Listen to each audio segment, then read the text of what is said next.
असम में एक जगह पड़ता है वेस्ट कार्बी एंग्लोंग के नाम से। इसी वेस्ट कार्बी के रहने वाले हमारे एक सब्सक्राइबर अर्नव बताते हैं कि भैया ये घटना 2024 की है। उस टाइम पर मैं क्लास 9th में था। हमारे स्कूल में समर वैकेशन होने वाला था, पर उस दौरान भी कुछ सेक्शन के लिए एक्स्ट्रा क्लासेस रख दिए थे स्कूल वालों ने। अब जनरली एक्स्ट्रा क्लास शाम के 4:30 बजे तक खत्म हो जाती है, पर एक दिन स्कूल मैनेजमेंट ने 9th क्लास के बच्चों को किसी काम की वजह से छुट्टी के बाद भी रोक के रखा स्कूल में, और उन बच्चों में अर्नव भी शामिल थे। और भाई जो उस दिन अर्नव ने एक्सपीरियंस किया ना, उससे उबरने में अर्नव को 6 महीने से ज्यादा का समय लग जाता है। इस घटना की बैक स्टोरी में भी एक बहुत ही इंटरेस्टिंग एंगल आपको जानने को मिलेगा। तो ये बात है जून 2024 की। अर्नव के स्कूल में गर्मी की छुट्टियां पड़ने वाली थी। अर्नव बताते हैं कि जो हमारा डिस्ट्रिक्ट है वो पहाड़ों के लिए फेमस है और इनका स्कूल डाउनहिल पे पड़ता है। मतलब यहाँ अर्नव का गाँव है और स्कूल थोड़ी नीचाई पे है। आई होप आपको क्लियर हो रहा होगा। तो अर्नव बताते हैं कि हमारा जो गाँव से स्कूल जाने का रास्ता था वो बिल्कुल सीधा था। स्कूल की गाड़ी हमें पिक एंड ड्रॉप करने के लिए आती थी। पर यहाँ पर अर्नव ने एक और चीज बताई कि भैया जो हमारा गांव और स्कूल है, इसके बीच में एक चर्च रोड पड़ता है। अभी मैं आपको डायग्राम के थ्रू समझाता हूँ। यहाँ एक चीज समझना कि जो इनका गांव है, यहाँ से डाउनहिल जाके इनका स्कूल पड़ता है। ये सीधा रोड है। इसी से स्कूल के बस में बैठ के ये लोग गांव से स्कूल और स्कूल से गांव कम्यूट करते थे। अर्नव ने बताया कि एक दूसरा रूट भी था जिसे ये लोग चर्च रोड बोलते हैं। वो जब हम गांव से ऐसे घूमते हुए जाएंगे तो थोड़ा सा जंगल वाला रूट है, और जंगल वाले रूट से चर्च क्रॉस करते हुए हम सीधा उसी मेन रोड पे मिल जाते हैं जिस रोड से हम गांव से स्कूल जाते थे। आई होप आपको ये डायग्राम देख के क्लियर हो गया होगा। अब यहाँ होता ये है कि जो स्कूल की गाड़ी थी वो हमेशा उसी सीधे वाले रोड से जाती थी। ये लोग जब भी उस चर्च रोड वाला इंटरसेक्शन क्रॉस करते तो उस रोड की तरफ देखते थे बच्चे। इनके मन में हमेशा क्यूरियोसिटी रहती थी कि यार उधर से भी तो रास्ता है, कभी हमारी बस उधर से लेके क्यों नहीं आती। और भाई साहब यही क्यूरियोसिटी इनको बहुत ज्यादा भारी पड़ने वाली थी। फाइनली इनके स्कूल में समर वैकेशन डिक्लेयर हो जाता है, पर जैसे मैंने बताया था कि 9th क्लास के बच्चों की एक्स्ट्रा क्लास लगा दी थी स्कूल वालों ने। अब यहाँ अर्नव का एक बहुत जिगरी दोस्त था रवि। तो ये दोनों अर्नव की स्कूटी से इसके गांव से स्कूल आते थे। अभी समर वैकेशन के टाइम जो क्लास चल रही थी उसके लिए अर्नव ने अपने घर वालों से बात कर ली कि मैं जो घर पर स्कूटी पड़ी है उसी स्कूटी से स्कूल जाऊंगा, बस के भरोसे नहीं बैठूंगा। क्योंकि स्कूल वालों ने साफ साफ बोल के रखा था कि एक ही बस वहाँ से चलेगी स्कूल से इनके गांव तक, और जब तक सबकी एक्स्ट्रा क्लास खत्म नहीं हो जाती वो बस स्कूल से मूव नहीं करेगी। अब जिन बच्चों के पहले खत्म हो गई क्लास उनको तो वेट करना पड़ेगा। अब इसी सबके चक्कर में अर्नव ने बोला कि मैं स्कूटी से ही कम्यूट करूंगा। तो यहाँ पर अर्नव और रवि अर्नव के स्कूटी पर बैठ के गाँव से स्कूल जाते और स्कूल से गाँव आते। अब इस बीच इन दोनों ने प्लान बनाया कि यार क्यों ना वो जो चर्च गेट वाला रूट है उसको एक्सप्लोर किया जाए। नॉर्मल डेज पे बस वाला तो कभी लेके जाएगा नहीं उधर से, अभी हमारे पास मौका है। अब फाइनली आता है 2 जुलाई का दिन। अर्नव और रवि ने डिसाइड किया कि आज हम वो वाला रूट एक्सप्लोर करेंगे। शाम के 4:30 बजे इनकी क्लासेस खत्म हो जाती है। अर्नव अपनी स्कूटी उठाता है, रवि पीछे बैठता है और ये लोग स्कूल से गांव की तरफ आने लगते हैं। कुछ दूर राइड करने के बाद ही ये लोग फाइनली उस इंटरसेक्शन पर पहुंचते हैं जो रास्ता चर्च गेट की तरफ जाता है। अर्नव यहाँ अपनी स्कूटी उस रोड पर मुड़ा देता है। अब भाई जैसे जैसे ये लोग आगे बढ़ रहे थे इन्होंने ऑब्जर्व किया कि जो रोड है ना वो थोड़ा नैरो होते जा रहा है, और नैरो होने के साथ साथ वो रास्ता जंगल के बीच से होकर जाने लगा। उस पूरे रास्ते इन लोगों को सिर्फ एक ही स्ट्रक्चर दिखाई दिया रोड के साइड पे, और वो था एक पुराना चर्च।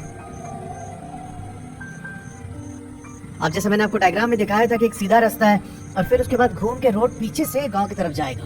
अब इन दोनों ने एक नजर चर्च की ओर देखा और फिर आगे बढ़ते गए। अब ये लोग थोड़ा सा और अंदर गए तो एक मोड़ आता है। उसी मोड़ से घूम के इनको गांव के पीछे वाले हिस्से में आना था, और भाई इन्होंने देखा कि जो वो मोड़ है उस मोड़ से एक पतला सा रास्ता जा रहा है जंगल की तरफ, और वो रास्ता कहीं और नहीं बल्कि कब्रिस्तान की ओर जा रहा था। अर्नव बताते हैं कि हम लोग उस रोड की ओर देखते हुए फाइनली अपने गांव के पास आ गए। हम लोगों को कुछ भी अलग सा फील नहीं हुआ। इनफैक्ट वो जो रास्ता था वो छोटा पड़ा हम लोगों को, जो हम लोग का नॉर्मल स्कूल से गांव जाने का रास्ता था उससे। तो हम लोगों ने डिसाइड किया कि अब जब भी एक्स्ट्रा क्लास चलेगी, क्योंकि वीक में 3 दिन ही थी इनकी एक्स्ट्रा क्लास, तो जब भी एक्स्ट्रा क्लास चलेगी हम लोग उसी रास्ते से आया जाया करेंगे। अब इस बीच इन लोगों ने 2-3 बार उस रास्ते से कम्यूट किया, और ये बात स्कूल के बाकी बच्चों को भी पता चल गई। तो यहाँ अर्नव और रवि के अलावा एक आध और बच्चों ने अटेम्प्ट किया उस रोड को ऐसे क्रॉस करने का, पर किसी को भी कुछ भी अनयूजुअल फील नहीं हुआ। अब फाइनली आता है 21 जुलाई 2024 का दिन। अर्नव एज यूजुअल अपनी एक्स्ट्रा क्लास करने स्कूल आए हुए थे अपनी स्कूटी लेके, पर आज अर्नव के साथ रवि नहीं था, और इसी चक्कर में अर्नव ने डिसाइड किया कि जो इनका रेगुलर रूट है गांव से स्कूल जाने का उसी रास्ते ये स्कूल जाएंगे। अब एज यूजुअल 4:30 में इनकी क्लासेस खत्म हो जाती है, पर आज स्कूल के मैनेजमेंट ने 9th क्लास के बच्चों को रोक लिया। 2-3 क्लासेस में बेंच का कुछ अरेंजमेंट करना था, तो स्कूल के टीचर्स ने बोला कि तुम लोग रुक के थोड़ा सा हमारी हेल्प कर दो और फिर उसके बाद घर चले जाना आप लोग। अब कुछ 15-20 बच्चे जो इस काम के लिए रुक सकते थे वो लोग रुक गए और बाकी सारे बच्चे घर चले गए। अब चूंकि अर्नब के पास अपनी स्कूटी थी तो उसे भी रुकना पड़ा। अब अर्नब बताते हैं कि भैया वो बेंच अरेंज कराते कराते और सारा काम कंप्लीट करते करते शाम के 5:45 हो जाते हैं। अब फाइनली मैं घर जाने के लिए रेडी था और इसी बीच अर्नब की नजर इनके ही क्लास के एक लड़के पर पड़ती है। अब उस दिन रवि तो आया नहीं था, इस बच्चे को भी अपने घर जाना था वापस। अब जनरली क्या होता है कि जो वो दूसरा लड़का था उसका नाम है समर्थ। समर्थ को उसके पापा पिक करने आते थे स्कूल से। अब यहाँ अर्नब ने देखा कि समर्थ वेट कर रहे उधर अपने पापा का और वो अभी तक आया नहीं है, तो क्यों ना समर्थ से जाके पूछा जाए कि मेरे साथ चल ले गाँव तक, क्योंकि ये सेम गाँव का ही था। अब एक चीज समझना कि समर्थ और अर्नब में उतनी क्लोज बॉन्डिंग नहीं थी जैसे अर्नब की रवि के साथ थी। ये गया समर्थ के पास और बोला कि क्या हुआ भाई, आया नहीं क्या अंकल? तब समर्थ बोलता है कि भाई मैं तेरे पास आके पूछने ही वाला था, आज मेरे पापा नहीं आ पाएंगे मुझे पिक करने, तो तू मुझे अपने साथ लेके चल ले। समर्थ बोलता है कि भाई ठीक है, कोई दिक्कत नहीं है। अभी इस टाइम जब समर्थ स्कूल से निकल रहा था तो इसके पास ना एक फोन हुआ करता था और आज स्कूल से निकलते निकलते इसके फोन की बैटरी डेड हो चुकी है। अर्नब समर्थ को पीछे बैठा था स्कूटी पे और इसे लेके स्कूल से गाँव की ओर बढ़ने लगा। इन दोनों ने यही डिस्कस किया था कि भाई जो बिल्कुल स्ट्रेट वाला रूट है उसी से हम जाएंगे, क्योंकि ऑलरेडी 5:45 हो चुके हैं और थोड़ा थोड़ा सनसेट भी हो रहा है।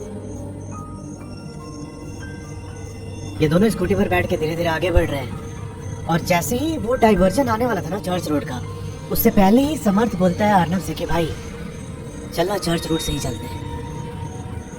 अब अर्नब बताते हैं कि समर्थ की आवाज उस समय ना बहुत डीप हो गई थी। अर्नब को लगा कि मे बी रेनी सीजन में इनके एरिया में ऐसे वायरल फीवर रहता है तो उसकी वजह से इसके गले में कुछ दिक्कत होगी। तो इसने समर्थ को बोला कि भाई देखना अभी शाम होने वाला है तो इधर से चलते हैं सीधा ही, फिर कभी चलेंगे चर्च रोड से। समर्थ यहाँ पीछे से बोलता है कि भाई चलना, कुछ दिखाऊंगा मैं तुझे आज उस चर्च रोड पे। अब अर्नब था तो 9th क्लास का बच्चा है, इसके अंदर वो क्यूरियोसिटी जागी कि भाई क्या दिखाने वाला है समर्थ। इसने बोला कि चल ठीक है, तू इतना बोल रहा है तो चलते हैं।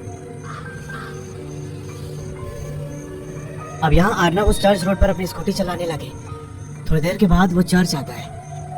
अर्नब बताते हैं कि मैं जब भी रवि के साथ उधर से क्रॉस किया तो हमेशा मैं देखता था कि वो चर्च बंद है और रोड के बिल्कुल साइड में ही था, पर आज जब मैं उस चर्च को क्रॉस कर रहा था तो मैंने देखा कि उस चर्च का गेट खुला हुआ है। मैंने एक नजर उधर मारी और फिर इग्नोर करके आगे चलने लगा।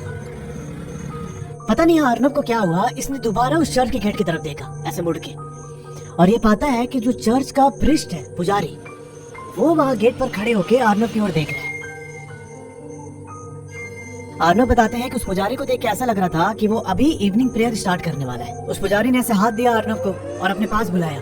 अब जब अर्नब उनके करीब आया तो उन्होंने अर्नब से पूछा कि यहीं पास वाले स्कूल में पढ़ते हो? अर्नब बोला कि हाँ। फिर वो प्रीस्ट बोलते हैं कि इस टाइम पर ऐसे अकेले क्यों जा रहे हो इस रास्ते से? अब भाई ये लाइन सुन के अर्नब के रोंगटे खड़े हो गए एकदम। ये सट से पीछे देखता है और पाता है कि भाई जो इसका दोस्त था ना समर्थ, वो तो है ही नहीं पीछे। अर्नब बोलता है कि फादर मैं तो अपने दोस्त के साथ आ रहा था, मुझे लग रहा है वो कहीं पीछे जो रास्ता खराब है उधर के गिर तो नहीं गया। तब ये फादर बोलते हैं कि नहीं बेटा, तुम पूरे रास्ते अकेले ही आए हो, तुम्हारे अलावा और कोई इंसान नहीं है इधर। फिर फादर बोलते हैं कि बेटा यहाँ से वापस मुड़ जाओ और जो तुम्हारा रेगुलर रूट है गांव तक जाने का, उसी रास्ते से घर जाओ तुम, क्योंकि आगे जो रास्ता है ना उधर से जाना इस टाइम पर ठीक नहीं होगा तुम्हारे लिए। और ये बोलकर फादर चर्च की तरफ जाने लगे। तभी अर्नब उनको रोकता है और बोलता है कि मेरा फोन का बैटरी पूरा डेड हो गया है, आप इसे चार्ज कर सकते हैं क्या? तब उस फादर ने एक स्माइल दी छोटे से और बोलते हैं कि चार्ज तो हो जाएगा अगर तुम अपना चार्जर लेकर आए हो तो। पर अर्नब यहाँ पर अपने साथ चार्जर लेकर नहीं आया था। अब यहाँ पर ये बहुत ज्यादा परेशान हो जाता है। इसके दिमाग में ये चल रहा था कि भाई अभी मैं जिस रूट से आया हूँ इधर, मेरा दोस्त मेरे साथ था, या फिर अगर वो मेरा दोस्त नहीं भी था तो वो पीछे ही मेरा वेट कर रहा होगा।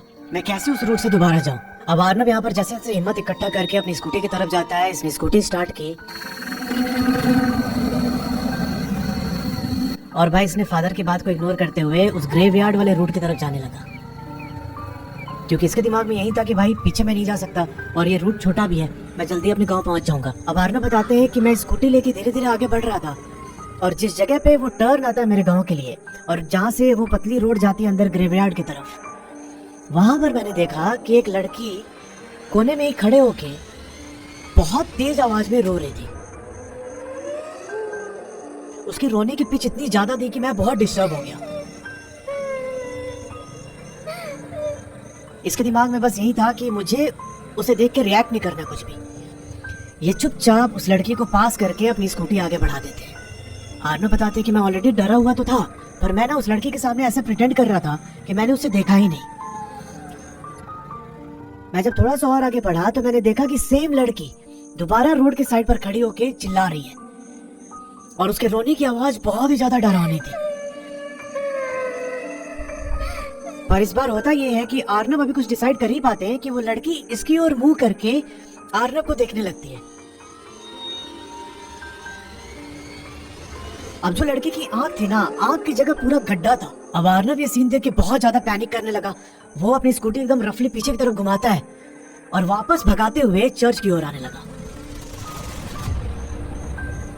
जब ये चर्च के पास पहुंचा तो इसने देखा कि फादर जो है वहीं चर्च के अंदर प्रेयर कर रहे हैं। इसने उनको आवाज लगाई कि मेरी मदद कीजिए।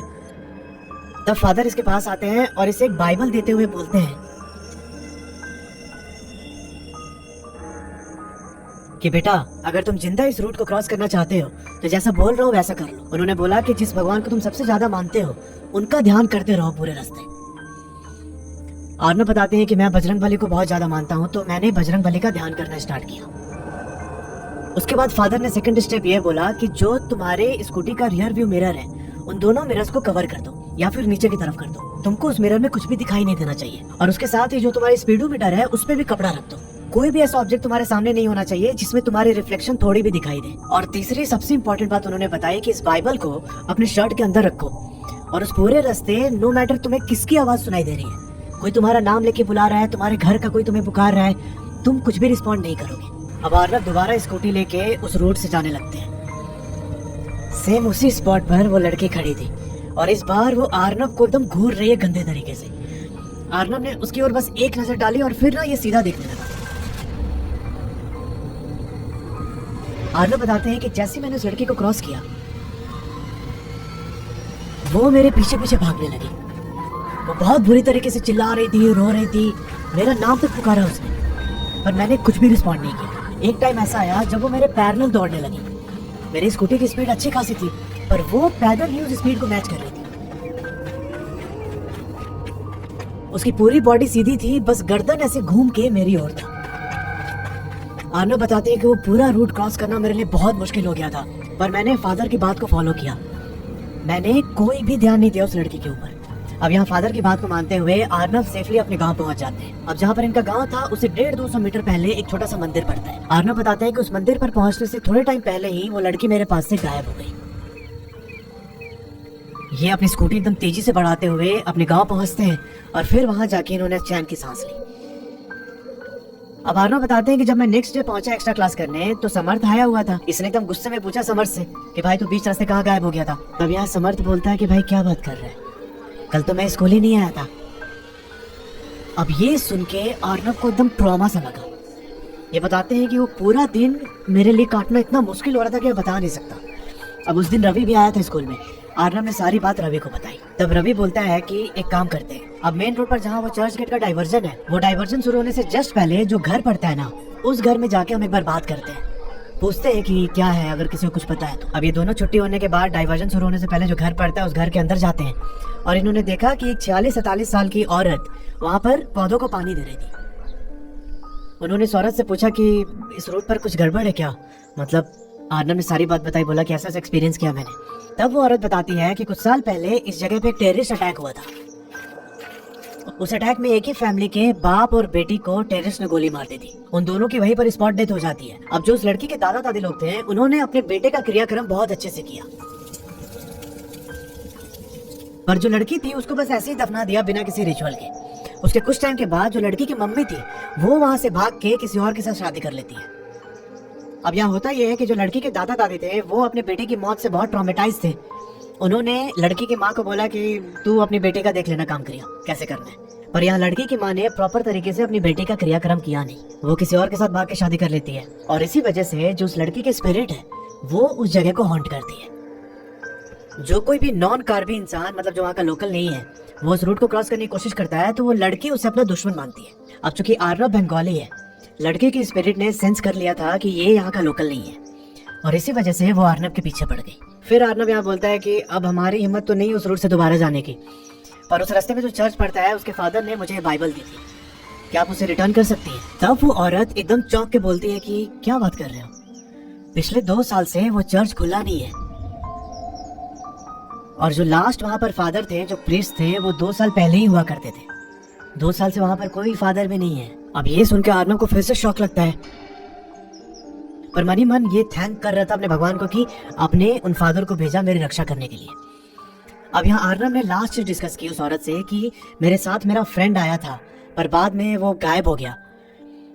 आज मैंने उससे पूछा तो उसने बोला कि मैं कल आया ही नहीं था, मतलब मुझे कुछ समझ नहीं आ रहा क्या हुआ। तब उस औरत ने बोला कि देखो, इस रास्ते पर उस लड़की की आत्मा ने और भी लोगों को मारा है। उसी में से हो सकता है कि कोई छलावा तुम्हारे फ्रेंड का रूप लेके तुम्हें उस लड़की तक पहुंचाना चाहता हो, पर भगवान की कृपा रही कि तुम बच गए। आर्नब बताते हैं कि भैया उस दिन के बाद से मैंने ना एक्स्ट्रा क्लास भी जाना छोड़ दिया। मैं बहुत दिन तक एकदम ट्रॉमा में रहा, मुझे बहुत बुरे बुरे सपने आते थे और करीब 6 महीने तक आर्नब को वो इंसिडेंट हॉन्ट करते रही। बाद में इनके लिए बहुत पूजा पाठ करवाया घर वालों ने और फिर अभी 2025 में जाके आर्नब अब नॉर्मल है। अब जब आप ये वीडियो देख रहे होंगे तो अभी 2026 चल रहा है, पर 2025 में आर्नब ने मुझे स्टोरी भेजी थी। तो यार ये थी पूरी कहानी। अगर आपके जानने में भी ऐसा कोई इंसिडेंट हुआ है तो नीचे जो ईमेल आईडी आ रहा है उस पर अपनी कहानी मुझे भेज सकते हैं। Thanks for watching.